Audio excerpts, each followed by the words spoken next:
అన్న ఉద్దేశంలో నన్ను ఎలాగైనా సరే నా భవిష్యత్తును పాతి పెట్టాలి అన్న ఉద్దేశంతో ఎన్నో చేశారు. అందులో భాగం ఫోన్ ట్యాపింగ్లు అయితేనేమి, నా మీద నిఘా పెట్టడం అయితేనేమి, నేను మాట్లాడుతున్న వాళ్ళని ట్రాక్ చేయడం అయితేనేమి,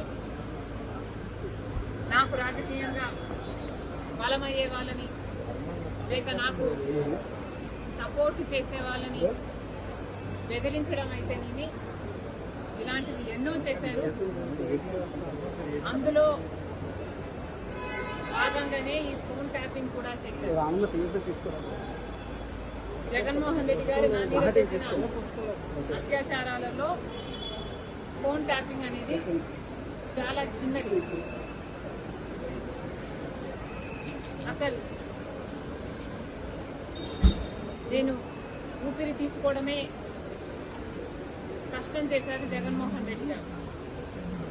కనుక ఆ రోజుల్లో నేను తెలంగాణలో పొలిటికల్ అరీనాలో ఉన్న కేసీఆర్కి వ్యతిరేకంగా పోరాటం చేస్తున్న జగన్మోహన్ రెడ్డి గారికి ఏ సంబంధం లేనప్పటికీ నన్ను తొక్కేయాలి అని గట్టి ప్రయత్నం చేస్తున్నాడు. ఇంతమంది ఇన్ని ఫోర్సెస్తో పోరాటం చేయడం వాస్తవానికి నాకు చాలా కష్టంగా ఉన్నింది. Therefore, I could not fight every battle. I had to choose which battle to fight, and our time low, I could not afford to fight this phone tapping issue. నేను ఏ పోరాటాలు చేయాలి అన్నది నా సర్వైవల్ కోసం నేను పోరాటాలు చేస్తున్నా. కాబట్టి ఆ పర్టికులర్ టైంలో ఫోన్ ట్యాపింగ్ ఇష్యూ మీద నేను పోరాటం చేయలేకపోయినా, in spite of knowing that is illegal, unethical and against my constitutional rights. కానీ ఇప్పుడు నేను చెప్తున్నాను, ఫోన్ ట్యాపింగ్ జరిగిన మాట వాస్తవం, ముమ్మాటికి నిజం. ఈ కాన్వర్సేషను సుబ్బారెడ్డి గారు వైసీపీ నాకు సొంతంగా వినిపించింది. ఇది నిజం. కాబట్టి ఇప్పటికైనా నేను అప్పుడు చేయలేని పోరాటం ఇప్పుడు ప్రభుత్వాలు మారాయి. ఇక్కడ రేవంత్ అన్నగారు ఉన్నారు, అక్కడ చంద్రబాబు గారు ఉన్నారు.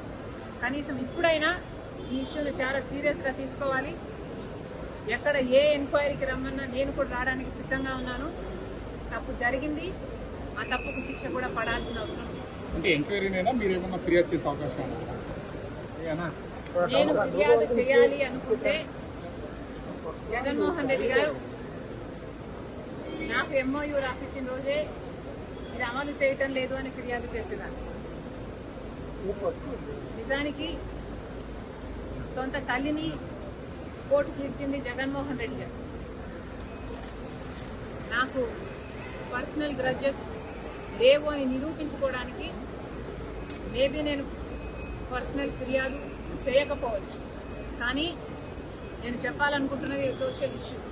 ఇక్కడ తప్పు జరిగింది.